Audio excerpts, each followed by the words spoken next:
Hello everyone, Tina here from Bittersweet Quilt Shop in Pinkine, Michigan. Today we're going to make a stitching pillow. A stitching pillow is used for wool applique, embroidery work, anything that's you're going to be sitting down, you're going to be holding onto your project, and you're going to be stitching. It brings the project up higher so you're not constantly bending your head over looking down at a project. I've even had people make one of these just to put their iPad on. They're nice and fat. Look at this. And I have a handle on this. And so what we're gonna do is you can make it any square size you want. This one we're making is gonna be 16 inches. You could make it a little bit smaller, maybe at 12 inches. That would be probably the smallest I would go, and you can make it as large as 18 inches. So what you're gonna do is you're gonna take a piece of cotton and you're gonna cut that. Now this one I'm making at 16 inches, so this piece has already been cut down to 16. And this piece, I actually put a piece of batting behind this piece of cotton, and then I put a piece of scrap fabric on the back, and I did quilt it.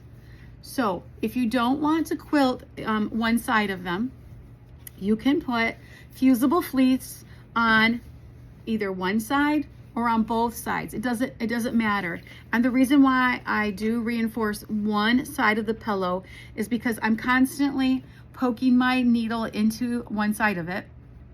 If I'm making bouillon knots or anything where I have to take my needle and stab it into the project and then go ahead and like maybe wrap the needle.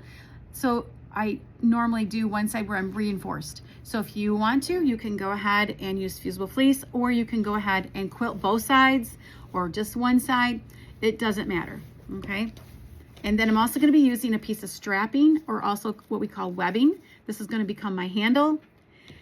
And once you get done, if you're going to quilt this piece, go ahead and quilt it. Make sure it's larger than the 16 inches. Quilt it, come back, and then make sure that you've taken a square ruler and you line these two pieces up, and then you cut them out at the same time so they are exactly the same size. Then you're going to take your fabric, just one side. I normally take the side that is just cotton, and I fold it in half and make a little crease.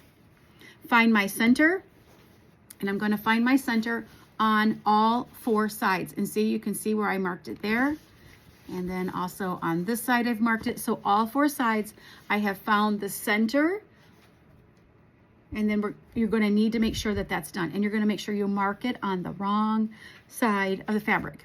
All right, we'll be back in a second and we'll take it to the machine and we'll go ahead and we'll sew it together. I've prepared my first piece of fabric. This is the side that is quilted. I have my piece of strapping on. I cut this at a 45-degree angle, and as you can see, it's pinned in place, and you can put it anywhere on your block. I've also gone through, and you may have a hard time seeing this, but I have marked every halfway point on all four sides. Okay, so they are marked on this piece. Then I have my back side here, and this is the right side, and this is the wrong side.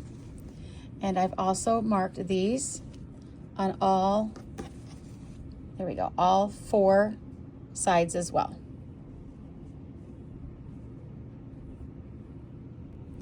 Okay, this is when things get a little bit unusual for sewing a square. But remember, we're not really sewing a square, we're sewing an unusual shape. So I'm taking my marking, that's the center of this piece here, and I'm going to start with right sides together. I'm going to line this up right where my marking is. Let me just line it up there. Okay, my marking is right there. There we go. All right, and I'm going to sew with a 1/4 inch seam. I'm going to start here. I'm going to back stitch it. I'm going to sew all the way to here. When I get to this side, see, look at right there, these are going to meet.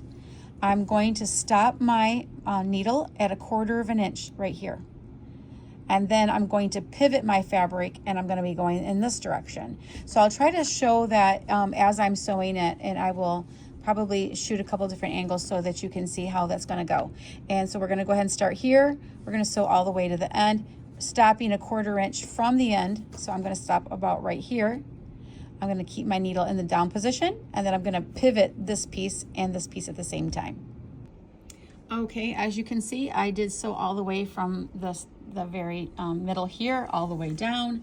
I am now at a 1/4 inch. Let me zoom in here a little bit for you. Let me pick up my foot and you can see my marking under there, okay? And I'm using a 1/4 inch little foot. This is called a little foot. And these red lines on a little foot, they indicate when you are a 1/4 inch away from the needle. So I stopped at this red line. Let me see if you can see that. Can you see that there? When you stop at that red line, that means you know that you're a 1/4 inch away from the needle. So that's where I've stopped. I'm gonna lift up my foot. I'm just gonna pull my fabric out of the way so you can see. Okay, see that there? Right now I'm gonna pivot all of this around. I'm gonna get my fabric laying nice and flat. There we go. And then as I start out again, I will be at a 1/4 inch. There we go. And I'm gonna continue to sew until I get down here to my next mark. Okay, I now am on the second side, and what I've done now is I have stopped again at that first red mark, which is a 1/4 inch from the needle. I have my needle in the down position, and I've stopped here, and now I'm gonna go ahead and I'm gonna pivot my fabric again. And as you can see, I'm trying to get down here to this other end. And again, you're gonna stop at a 1/4 inch.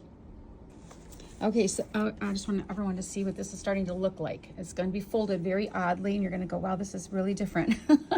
So here's the thing. Sometimes you may need to take a stiletto and then make sure that your fabric, the top fabric is pushed in the right position. I'm just gonna use my seam guide here just to show you. Just make sure that it's laying flat before you start sewing again. Now this time, as you can see, I'm trying to get to the end of my fabric here, but I need to leave an opening in this project. So this time when I sew to the next corner, I am going to sew about 2 inches, back stitch it once or twice, leave an opening that's about 3 inches, back stitch again. I'll leave this, and then I'll show you a picture of that in the next video. And then back stitch again the second time, and then get to the corner, stopping again at a 1/4 inch from the end.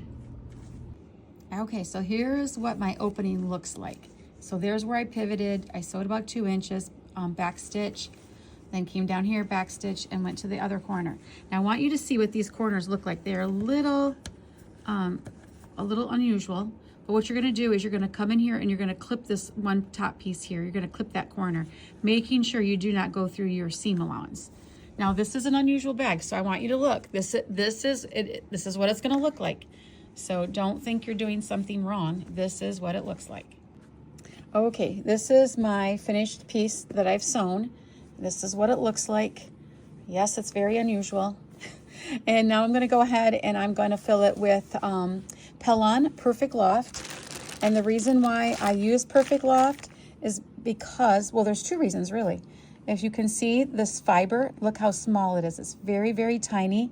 So that makes it, allows it so it does not clump. In any of your projects, I really like this stuff. Well, I like this. This is all I use for anything that I have to fill with fiber fill. Number 1, it never clumps up, but number 2, it's made here in the United States by Pellon. Okay, so I have finished sewing this one and I turned it inside out.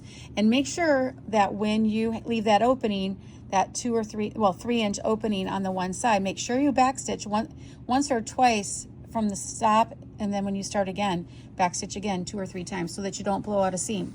All right, so this is what mine looks like with the strap on it. I'm still filling this one up.